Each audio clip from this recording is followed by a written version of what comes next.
আমি রাজু আহমেদ খান, গ্রিন পার্টির chairman, politics ক্লাবের প্রধান সমন্বয়ক। আজকে একটু লাইভে চলে আসলাম, ঠিক প্রতিদিনকার মতোই।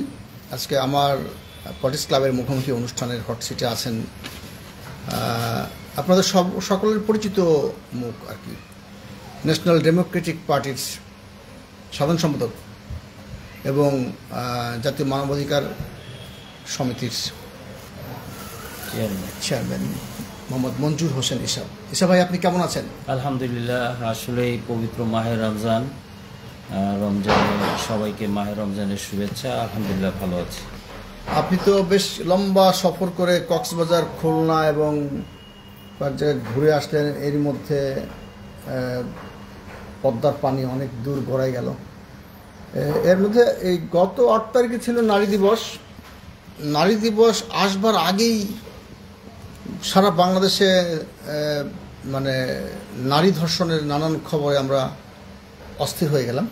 তার মধ্যে মাগুরায় একটা ছোট্ট বাচ্চাকে ধর্ষণ করা হয়েছে, তার নিকটাত্মীয় করেছে, যেটা নিয়ে অনেক খবরই সবাই জানেন। এবং এটা নিয়ে আমাদের হিউম্যান রাইটস অ্যাক্টিভিটিসের পক্ষ থেকেও আমরা আমাদের হিউম্যান রাইটসের চেয়ারম্যান আজম খানের সঙ্গে কথা বলেছি। উনি মাগুরা জেলা প্রশাসনের সঙ্গে কথা বলেছেন এবং ন্যায় বিচার প্রাপ্তি সাপেক্ষে যারা দুষ্কৃতকারী তাদের শাস্তির ব্যাপারে কথা হয়েছে। আপনাদের মানবাধিকার সংগঠন জাতীয় মানবাধিকার সমিতির পক্ষ থেকে হয়তো আপনারা বিবৃতি দিয়েছেন, কিন্তু আমি প্রশ্ন করেছিলাম বেশ কয়েকজনকে, তার মধ্যে কিছু রাজনৈতিক দলের নেতা এবং সে সাথে মানবাধিকার কর্মী, তাদের সঙ্গে কথা বলেছিলাম যে সমাজ এত অস্থির কেন এবং কী কারণে এটা বেড়ে যাচ্ছে। মানে এর মধ্যে কোথাও না কোথাও আমাদের একটু লাইট কীভাবে বাড়ায়, কোথাও না কোথাও আমাদের একটু মানে বোঝাপড়ার ভুল আছে, যে কারণে আমরা হয়তো ঠিক অনুধাবন করতে পারছি না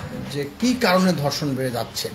বিষয়টা এমন বিষয় যে পাশ্চাত্যের দেশে বা অন্যান্য আরও বেশি অ্যাডভান্স যারা, তারা হয়তো অনেকভাবেই শব্দ চয়ন করে বিষয়গুলো সমাধান করেন, কথা বলেন। বাংলাদেশের প্রেক্ষাপটে বাংলাদেশের সামাজিক, রাজনৈতিক এবং ধর্মীয় মূল্যবোধ বিচারে অনেক কথাই বলাটা খুবই হিসেব নিকেশ করে বলতে হয়।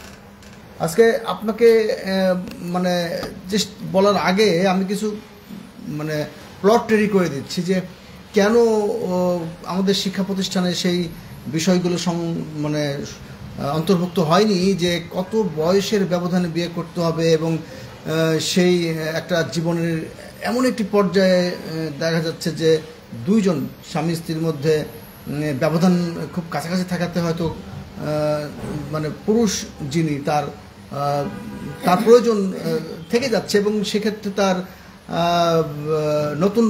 নতুন দিকে ধাবিত হওয়ার প্রশ্ন উঠে আসছে, যেগুলো খুব ব্যাখ্যা করে বলা যাচ্ছে না, যাবেও না।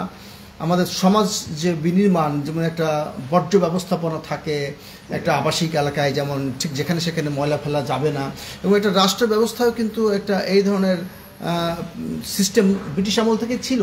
কিন্তু কিছু ইসলামপন্থী লোকেরা হয়তো সেই, যাকে আমি জাস্ট পতিতালয় বলছি আর কি, সেইগুলো উচ্ছেদ করেছে।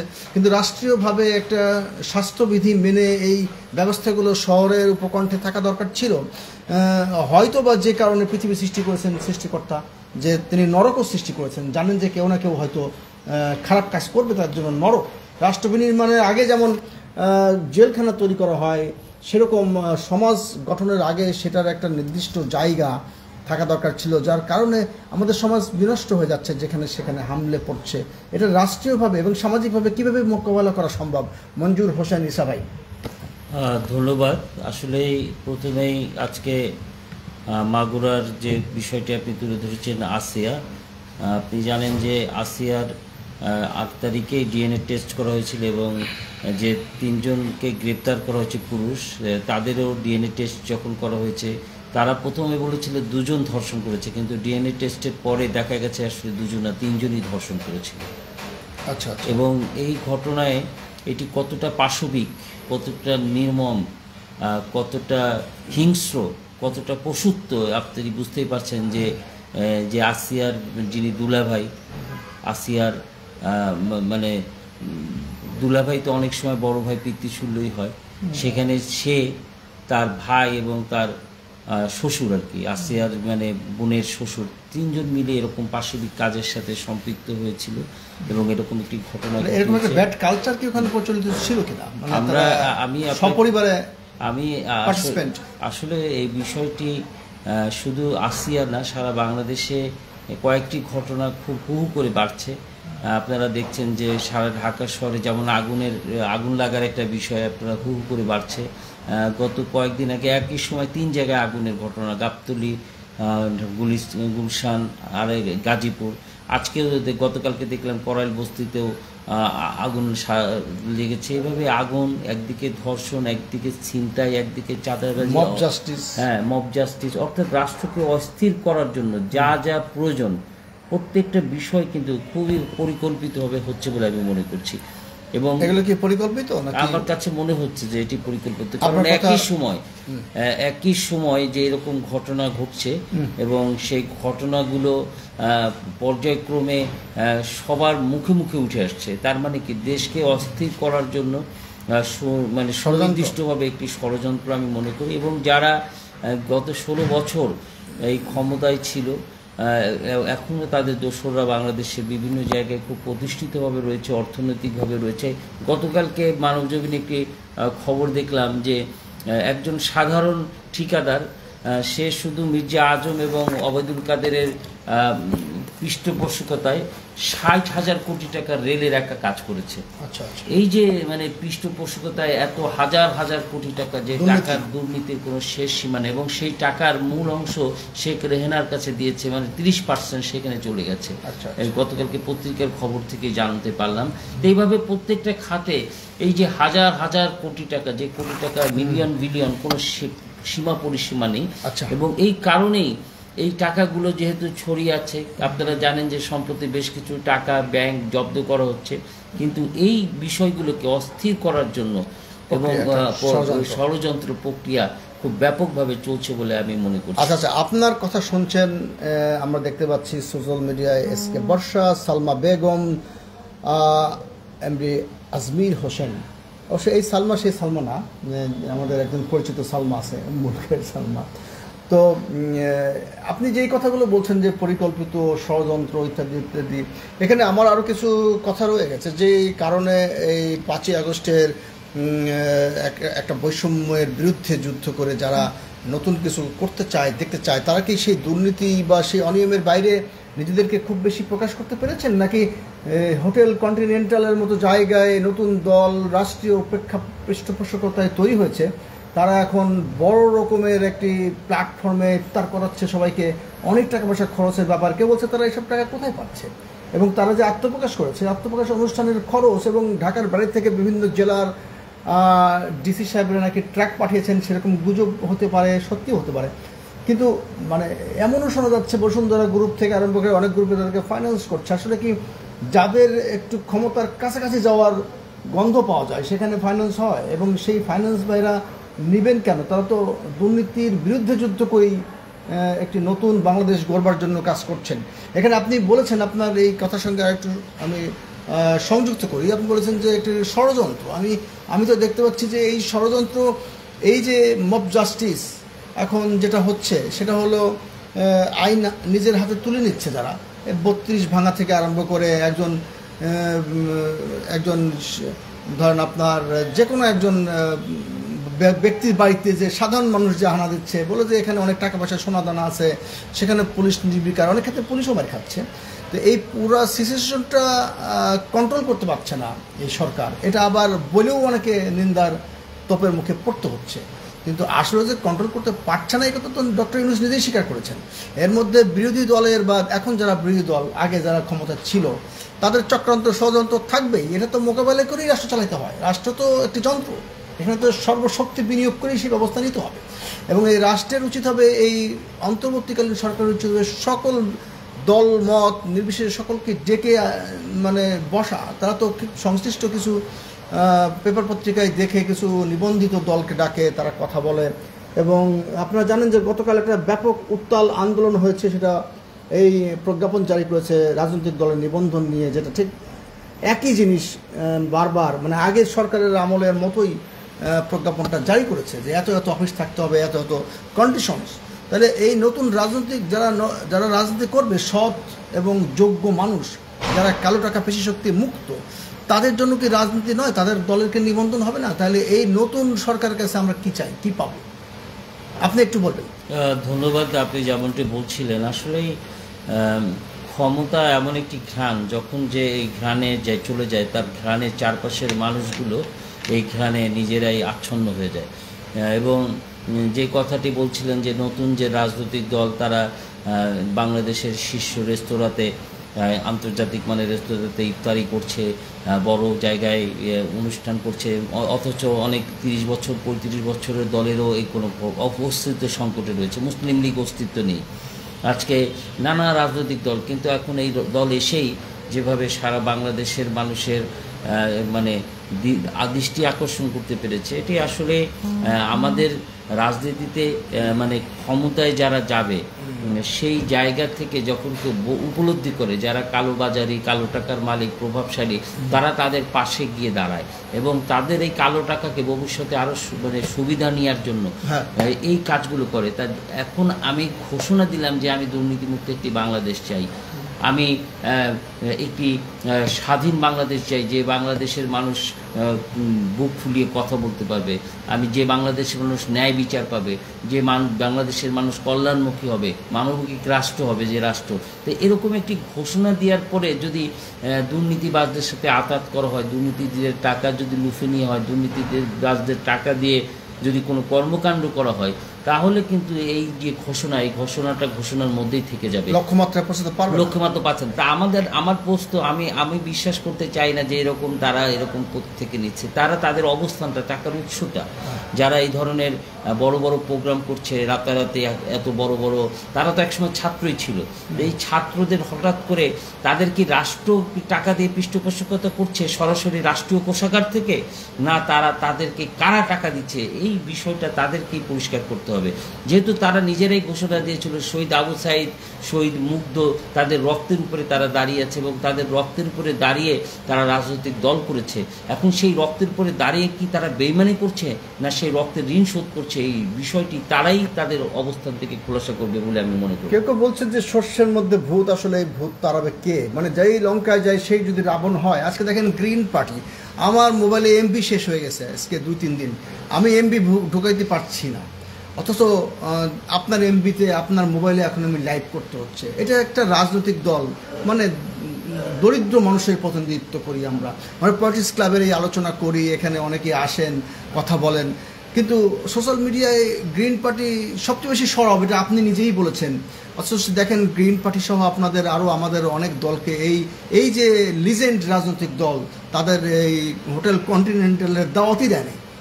তো আমাদের তালিকা শুধু সরকারের পক্ষ থেকে তাদের সার্ভারে আমরা আউট হয়ে গেছি তা না, সরকারও যখন আলোচনায় বসেন তখন কিছু লোক নিয়ে, কিছু নিবন্ধিত দল নিয়ে তারা হয়তো আলোচনা করেন। আজকে নিবন্ধন পদ্ধতির কি হবে, নিবন্ধন সিস্টেমটা কি, এটার যে আলোচনাটা, সেই আলোচনাটাই অনিবন্ধিত রাজনৈতিক দলদের নিয়ে করেছে সব নিবন্ধিত রাজনৈতিক দলদের নিয়ে। তাও ঠিকঠাক মতো নির্বাচন সংস্কার যে কমিশন, সেই কমিশন ঠিকঠাক মতো কার সাথে আলাপ করেছে জানি না। তারা যে প্রজ্ঞাপন জারি করেছে তাতে সেখানে কালো টাকা পেশি শক্তি মুক্ত কোনো রাজনৈতিক দলের নিবন্ধনের কোনো সুযোগই নাই। তার এতগুলো যদি অফিস থাকতে হয় ঢাকার বাইরে বহু জায়গায়, এবং তাদের যেই ক্রাইটেরিয়া এখানে দেখানো হয়েছে তাতে মনে হচ্ছে যে তাদের মিনিমাম মাসে 5-7 লাখ টাকা খরচ করতে পারলেই সে অফিস মেনটেন করতে পারবে এবং তার দ্বারা সম্ভব হবে পলিটিক্যাল পার্টি করা। তাহলে আমাদের এখন কাজটা কী হবে? আমরা পলিটিক্যাল পার্টি করতে না পারলে সেই লাউ সেই কদু রয়ে যাবে। এবং যারা এখন বাংলাদেশের রাজনীতিকে নিয়ে খেলা করছে, ব্যবসা করছে, যারা কালো টাকা পেশি শক্তি মুক্ত নির্বাচন ব্যবস্থা হাজির করতে পারেনি, যারা দেশের মানুষের ভোটভাতের অধিকার রক্ষা করতে পারেনি, যা দুর্নীতিতে আপাদমস্তক নিমগ্ন হয়ে গেছে, নিমজ্জিত হয়ে গেছে, সেই রকমই আবার কোনো না কোনো দল আমাদের চোখের সামনে আসবে। এই ব্যবস্থা থেকে বের হওয়ার উপায় কি বলেন তো? আমরা নিজেরাও তো ঐক্যবদ্ধ, সংঘবদ্ধ নই। ধন্যবাদ। আপনি আসলে যথার্থ বলছিলেন যে আসলে আমরা নিজেরাও অনেক ক্ষেত্রে অনৈক্য, এবং আমরাও যখন স্রোতের সাথেই আমরা মানে প্রবেশ করতে আমরা স্বাচ্ছন্দ্য বোধ করি। আমরাও মানে এই ছোট ছোট দলগুলো ওই বড় বড় দলের সাথে মানে সুযোগ সন্ধানের মতো গা ভাসিয়ে দেওয়ার চেষ্টা করে। আসলে এখান থেকে বেরিয়ে না আসতে পারলে এবং এখান থেকে বের হতে না পারলে তাহলে আসলে এই রাজনীতির যে কথা বলছি এই রাজনীতি আসলে অন্ধকার। আমরা বিশ্বাস করি যে এখন যে নতুন নিবন্ধনের যে বিষয়টি এসেছে আমি আশা করব যে আমাদের অন্তর্বর্তীকালীন সরকারের যিনি প্রধান উপদেষ্টা এবং যিনি দীর্ঘদিন মানুষের পক্ষে কথা বলেছিলেন বদিউল আলম মজুমদার, যিনি এখন নির্বাচন কমিশনের যে চেয়ারম্যান দায়িত্ব পালন করছেন, সংস্কার কমিটির চেয়ারম্যান দায়িত্ব পালন করছেন, এই যে ব্যক্তিগুলো তো দীর্ঘদিন মাঠে ছিলেন, মানুষের পালস বোঝেন। এখন চেয়ারে বসে কিভাবে সব ভুলে যায় যে মানুষগুলো ক্ষমতার আগে আমাদেরকে পাশে ডেকে পিঠে হাত দিয়ে কথা বলতো, আর যখনই শপথ নেয় তখন আমাদের অস্তিত্ব কেউ স্বীকার করতে চায় না। তাহলে যে আপনি যে লক্ষ লক্ষ মানুষের কাছে গেলাম, হাজার হাজার জায়গায় গেলাম, আমরা সোশ্যাল মিডিয়ায় সোচ্চার ভোকাল হলাম, আমাদের জন্য কি স্পেস রাখলো এই নির্বাচন সংস্কার কমিশন যে গরিব মানুষের, সাধারণ মানুষের প্রতিনিধিত্বকারী দলগুলোকে নিবন্ধনের আওতায় আনার যে মানে কার্যক্রম, সেটা তো পুরোপুরি ব্যর্থ হবে। বদিউল আলম মজুমদার বা কি জবাব দিবেন, আর এই সরকারি বা কি জবাব দিবেন? আসলে ছোটবেলায় আমরা একটা বাগধারা পড়েছিলাম, কিরাসিন শিখা বলে মাটির প্রদীপকে, ভাই যদি বলে ডাকো দেব গলা টিপে, হেনকালে গগনেতে উঠিল চাঁদা, কিরাসিন শিখা বলে এ সুমর দাদা। অর্থাৎ এই মানে বাগবিদিটা সেই সময় আমরা শিখেছিলাম যে যার যেখানে শক্তি রয়েছে, যার মর্যাদা রয়েছে, তাকে সবাই আমন্ত্রণ জানায়, নিমন্ত্রণ জানায়।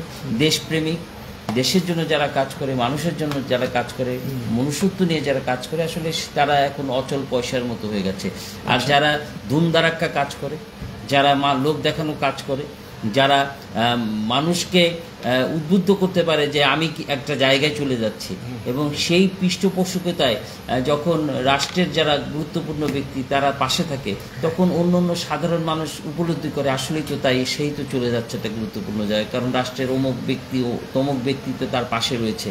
এই যে পাশে থাকা, পাশে রাখা, ক্ষমতার শপথের নেওয়ার পরে, কিন্তু শপথের আগে তারা কিন্তু এরকম কথা বলেনি। তারা তখন মানবিক কথা বলতো, ন্যায় বিচারের কথা বলতো, মানবিক রাষ্ট্রের কথা বলতো, কিন্তু শপথ নেওয়ার পরেই তারা একটি গণ্ডির মধ্যে আবদ্ধ হয়ে যায়, সেই গণ্ডির বাইরে তারা আসতে পারে না, এবং এই আসতে না পারাটাই হচ্ছে আমাদের জাতীয় লজ্জা বলে আমি মনে করি। আপনার কাছে প্রশ্ন করেছেন আজমির হোসেন, বলছে আমার প্রশ্ন হলো এখন থেকে দেশের আইন শৃঙ্খলা কীভাবে ভালো করা যায় এবং মানুষের অধিকার কীভাবে রক্ষা করা যায়। ধন্যবাদ এমডি আজমির হোসেন। আসলে মানুষের অধিকার রক্ষা করবার জন্য মানুষকে সোচ্চার হতে হবে, ঐক্যবদ্ধ হতে হবে। দেখুন, আমরা যদি সত্য কথাটা তুলে ধরি আপনাদের সামনে, সোশ্যাল মিডিয়া তো এখন অনেক বেশি মানুষ মুঠোফোন ব্যবহার করে, অ্যান্ড্রয়েড ফোনের সঙ্গে আছে, অনেক সত্য কথার সঙ্গে আমাদের সাথে একসাথে তাল মেলানো লোকের খুবই অভাব তৈরি হবে। মানুষ এখন ওই ব্র্যান্ডিংয়ে বিশ্বাস করে, যে এই দলের বেশি প্রচার পত্রপত্রিকায় আসে, টিভি মিডিয়া তাদেরও ডাকে, পত্রিকায় তাদের লেখা ছাপা হয়। মাঝখানে বাংলাদেশের এই দেশটাকে ভালো রাখার জন্য, দেশটাকে দুর্নীতির বিরুদ্ধে আন্দোলন যুদ্ধ করবার জন্য, মানুষের কথা তুলে ধরবার জন্য অসংখ্য রাজনৈতিক দল, মানবাধিকার সংস্থাগুলি কাজ করছে। তাদেরকে কোথাও পত্রপত্রিকা সহ টেলিভিশন, প্রিন্ট মিডিয়া কোথাও স্পেস দেওয়া হচ্ছে না, রাষ্ট্র পর্যন্ত দিচ্ছে না। তো এই প্রশ্নের উত্তর আপনি কি দিবেন? কিভাবে আপনি এটাকে মানে মানুষের অধিকার আদায় করবেন, আর এই শান্তি শৃঙ্খলা কিভাবে বা আসবে? আমি এ বিষয়ে মনে করি যে আইন শৃঙ্খলা বাহিনী, আমাদের যে স্বরাষ্ট্র উপদেষ্টা রয়েছে এবং প্রত্যেকটা সেক্টর রয়েছে, সেখানে যদি পুনর্গঠন করা যায়। আপনারা জানেন যে প্রত্যেকটা সেক্টরে দুর্নীতি এবং দলীয় চরিত্রে একেবারে অন্ধকার হয়ে গিয়েছিল। আজকেও আমরা সকালে একটি মানববন্ধন করেছি। ঈশ্বরগঞ্জের উপজেলার ওসি এবং সার্কেল অফিসারের বিরুদ্ধে একটি অভিযোগ এসেছে, এবং সার্কেল অফিসার এএসপি, এবং সেই অভিযোগটি এরকম যে আপনি জানেন যে ইয়ুথ ফ্রমের মোহাম্মদ সাইদুর রহমান, যে 17 বছর এই ফ্যাসিবাদের বিরুদ্ধে প্রায় 7 শতাধিক সভা সমাবেশ সেমিনার করেছে। এই 17 বছর তার বিরুদ্ধে কোনো ওই থানায় অভিযোগ নেই, সে ওখানে তেমন একটা থাকে না, ঢাকায় থেকে সব প্রোগ্রামগুলো করে। সাইদুর রহমান সাইদ বর্তমানে নেতা, ইয়ুথ ফোরামের সভাপতি। গতকালকে সে জানতে পারলো যে ওই ওখানে আওয়ামী লীগের যারা দোষর রয়েছে তারা সব মিলে তার বিরুদ্ধে একটি অভিযোগ দায়ের করেছে এবং যারা খুনের মামলায় রয়েছে ছাত্রলীগ যারা করতো তারা দেদারসে থানায় যাচ্ছে, আর যারা এই 16 বছরে যারা ফ্যাসিবাদের বিরুদ্ধে লড়াই সংগ্রাম করছে তারা এখন কোণঠাসা হয়ে পড়েছে। এই যে বিষয়গুলো হয়ে গেছে, হ্যাঁ, এই যে আইন শৃঙ্খলা বাহিনীর যে কথাটা বলছিলেন, হয়তো এক জায়গার ওসি আরেক জায়গায় ট্রান্সফার করেছে। এখন এইখানে আপনার মনে করেন গুলশান থানা যে ওসি নগ্নভাবে আওয়ামী যুবলীগের পারপাস হাফ করেছে, এখন তাকে ট্রান্সফার করে যদি খাগড়াছড়ি পাঠিয়ে দেয় সেখানে তো কোনো কারণ নেই বুঝার যে সেখানে সে মানে সাধারণ মানুষের পারপাস হাফ করবে, কারণ একই তো ব্যক্তি একই কাজ করবে। এখন সেই খাগড়াছড়ি গিয়ে সে তার সেখানেও নগ্ন হয়ে যাবে, হয়তো সুযোগ সন্ধানের মতো ওত পেতে থাকবে কখন এই দলকে বা এই সমাজকে ধ্বংস করা যায়। এখন সেই জন্য যারা বিগত দিনের ক্ষমতার শিখণ্ডে থেকে এই দুঃশাসন করেছে, মানুষের উপরেও মানুষের গুম খুন নির্যাতন করেছে, ক্রসফায়ারে হত্যা করেছে, তাদের সঠিক তালিকা নির্ণয় করে তাদেরকে চাকরিচ্যুত করে এই গত ফ্যাসিবাদের বিরুদ্ধে বিভিন্ন বিশ্ববিদ্যালয়ের ছেলেরা যেভাবে রাজপথে নেমে এসেছিল, এইসব মেধাবীদেরকে সেখানে পুনর্বাসন করে মানে পুলিশ বিডিআর আর্মি ঢেলে সাজিয়ে যদি প্রশাসনকে এগিয়ে নিয়ে যাওয়া যায়, সুন্দরভাবে স্বচ্ছ করা যায়, তাহলে আমি মনে করি আইন শৃঙ্খলার উন্নতি হবে। এছাড়া মানে ওই লাউ দিয়ে কদু, যে লাউ সে কদু দিয়ে আইন শৃঙ্খলা উন্নয়ন করার কোনো কারণ নেই। আর মানুষের অধিকার নিয়ে আমরা যারা কথা বলি, আসলে আমরা দেখেছি যে বিগত 16 বছরে যারা মানবাধিকারে ছিল তারাও কিন্তু এই ফ্যাসিবাদের পক্ষে অনেক সময় অনেক কথা বলেছে, অনেক আচার আচরণ করেছে, তাদেরকে মানবতার মা বলেছে, অনেক বিষয় করেছে। খুব কম সংখ্যক মায়ের ডাক, বাংলাদেশ জাতীয় মানবাধিকার সমিতি এবং আরও 4-5টা সংগঠন ছাড়া, আমি আইন ও সালিশ কেন্দ্র, তারপরে অধিকার, হ্যাঁ, এরকম কয়েকটি সংগঠন ছাড়া আসলে তেমন নামই এরকম গত ফ্যাসিবাদের বিরুদ্ধে, গুম খুনের বিরুদ্ধে, ক্রসফায়ারের বিরুদ্ধে প্রকাশ্যে নেমেছে, এরকম আসলে মানবাধিকার হাজার হাজার আছে তারা কিন্তু এরকম নেমেছে, এরকম নাম কিন্তু বলার মতো নাম কিন্তু আসলেই নেই। এই যে নেই, আপনিও আপনার কি মানবাধিকার সংগঠনের সাথে আপনি আছেন, কাজ করেন, আপনারা দেখেছেন যে আপনি আপনার যে সভাপতির কথা বলছিলেন কিছুক্ষণ আগে, যে মির্জা আজম সাহেব, লায়ন আজম খান, এই যে খুলনা বাড়ি মনে হয়, তিনি মাগুরা বাড়িতে তিনি এই যে মানবাধিকার নিয়ে কাজ করছেন, আপনারাও করছেন। কিন্তু দেখা গেছে যে ম্যাক্সিমাম মানবাধিকার সংগঠন যারা আছে তারা কিন্তু এই মানবাধিকার সংগঠনের বিভিন্ন, বিশেষ করে সীমান্তবর্তী এলাকা যেখান থেকে বিভিন্ন মানে মাদক পাচার হয়, সেখানে এক শ্রেণীর অসৎ ব্যক্তি এই মানবাধিকারের কাট এবং সাংবাদিকের কাট নেওয়ার জন্য তারা কিন্তু হাজার হাজার টাকা, লক্ষ লক্ষ টাকা ইনভেস্ট করে। এখন আমাদের মতো ঢাকায় যারা এই যে এমবি থাকে না, যখনই ওখান থেকে 50,000 টাকার অফার চলে আসে, তখন আমরা আমাদের চরিত্রকে কতটুকু ঠিক রাখতে পারি, এই বিষয়টিও কিন্তু একটি প্রশ্নবদ্ধ বিষয়। 50 লাখ টাকার অফার তো আমরা নেই এই গত নির্বাচনের আগে, সেটা বড় কথা না। আসলে আমরা কতটুকু দুর্নীতিমুক্ততা, মানুষ মানে অনেকে হয় না যে সুযোগের অভাবে ঘুষ খায় না, আমাদের সেই পরীক্ষায় আমরা পাশ করেছি, আমরা সেই পরীক্ষায় আপনি পাশ করেছেন, আমি করেছি।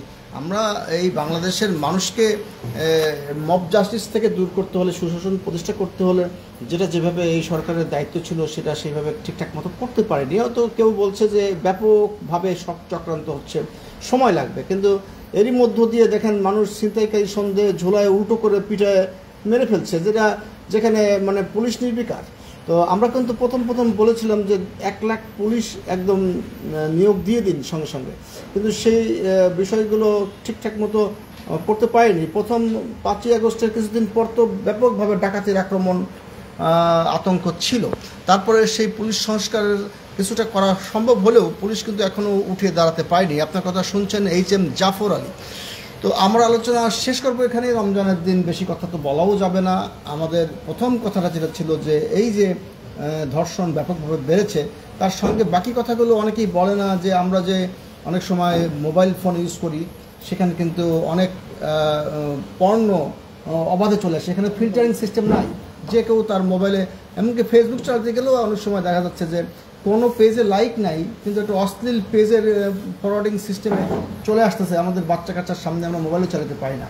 এবং ইউটিউবেও সেই কন্টেন্টগুলি আসে যেগুলো খুবই নগ্ন, যেগুলো খুব আজে বাজে, কিছু টিকটক হয় সেগুলো খুবই বাজে কন্টেন্ট। এগুলো ফিল্টারিং বা এগুলো কন্ট্রোলিং গভর্নমেন্ট থেকে করা উচিত। আপনি শুধু সব হাল ছেড়ে দিয়ে সিনেমাকে সেন্সর মুক্ত করে নাটক নাটকের কন্টেন্টগুলোকে আপনি সেখানে কোনো মানে চাষাবাদ না করে, আপনি মানুষের নৈতিক মূল্যবোধের কোনো কন্ট্রোলিং না করে, নিয়ন্ত্রণ না করে আপনি শুধু সমাজকে বলবেন যে তোরা ভালো থাকিস, যারা বউ মারা গেছে তাকে বিয়ে করাই দেন, পঞ্চায়েত ব্যবস্থাকে জোরদার করেন, না হলে তাকে চিল্লাই পাঠাই দেন, নাহলে তাকে। একটা মানুষ নষ্ট হয় কখন? যখন দেখে যে সমাজ আমাকে সাপোর্ট করছে না, নানান কারণে সে বিপদগ্রস্ত। একটা মানুষের শরীরের চাহিদা, পেটের খিদা এগুলো থাকে, সেগুলোকে কন্ট্রোল করার জন্য যে সমাজ ব্যবস্থা, সেই সমাজ ব্যবস্থা কীভাবে গড়ে ওঠা সম্ভব, সেই বিষয়গুলো কে ভাববে? রাষ্ট্র ভাববে না? ডেফিনেট। রাষ্ট্রের কি সে বিষয়ে কোনো মাথা ব্যথা আছে? দেশবাসীর উদ্দেশ্যে শেষ 1 মিনিট আপনি যা বলবেন, এখানেই আমরা আলোচনা শেষ করে দেব। ধন্যবাদ। আমি পরিশেষে আমি একটি কথাই বলতে চাই, আসলে আমরা যারা অঙ্গীকারবদ্ধ হয়ে আবু সাইদ মুগ্ধের রক্তের পরে দাঁড়িয়ে আমরা ক্ষমতায় এসেছি, আমাদের সেই অঙ্গীকারবদ্ধ হয়ে শুধু ক্ষমতায় আসলেই চলবে না, আমাদের অঙ্গীকারকে, আমাদের প্রতিশ্রুতিকে বাস্তবে রূপ দিতে হবে। এবং আমরা বিশ্বাস করি যে আমরা যদি বাস্তবে রূপ দিতে পারি, তাহলেই আমরা বাংলাদেশের এই যে আজকে যে সমাজ ব্যবস্থায় আমরা যে বিষয়গুলো দেখতে পাচ্ছি, যে অস্থিরতা, এই অস্থিরতা কেটে যাবে এবং বাংলাদেশে সাধারণ যেখানে আমরা দাঁড়িয়ে আছি, জাতীয় ঐক্যের আসলে কোনো বিকল্প নেই। এবং সেই জাতীয় ঐক্য শুধু নির্বাচনী বা নিবন্ধিত দলের ঐক্য হলে হবে না, যারাই এই ফ্যাসিবাদের বিরুদ্ধে লড়াই সংগ্রাম করছে, যে যেখান থেকে ভূমিকা পালন করছে, সবাইকে নিয়ে যদি একটি জাতীয় ঐক্য করা যায় এবং সবার মতামত নিয়ে যায়, তাহলে সবার মতামতের ভিত্তিতেই একটি নতুন বাংলাদেশ বিনির্মাণ সম্ভব হবে, মানুষের ভোট এবং ঘাটের অধিকার সম্ভব হবে। সবাইকে ধন্যবাদ জানিয়ে আমি আমার কথা এখানে শেষ করি। আপনাকে অসংখ্য অসংখ্য ধন্যবাদ। পয়েটার্স ক্লাবের হট সিটে বসে আপনি কিছু কথা শেয়ার করেছেন, আর অনেক কিছু বলার ছিল এবং অনেক কথা আমরা ভুলেও গেছি তাড়াতাড়ির মধ্যে করে।